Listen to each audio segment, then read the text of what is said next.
Алтындарым, барыңар жақшы білесіңер. Бұл дүйнөдө біз түбөлүктүү эмеспиз. Мына бұл кутшаларды көрүп турасыңарбы? Бұл ата бабаларыбыздан калган мурас. Бұл мурастар сыймыктануу менен атадан балага, муундан муунга өтүп турган мурас. Ошондуктан бүгүн ушул мурастарды силерге тапшыра турганда күн келди.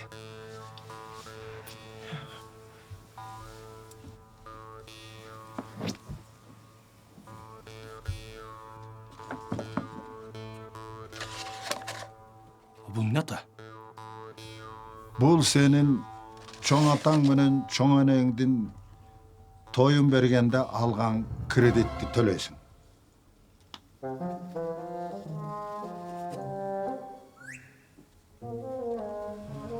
А бул неберем?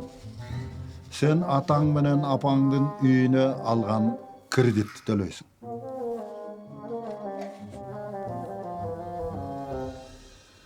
А бул эми сага, сен кичүү деп сага кичике эле карызды калтырып койдук.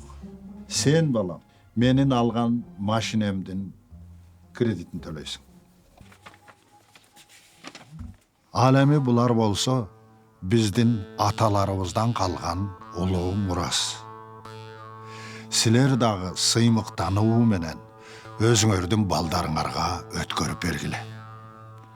Алар болсо өзлөрүнүн балдарын өткөрүп берсин. Алар болсо өзлөрүнүн балдарын өткөрүп берсин. Алар өзлөрүнүн балдарын өткөрүп берсин.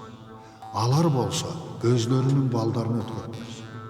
Алар дагы өзлөрүнүн балдарына өткөрүп берсин.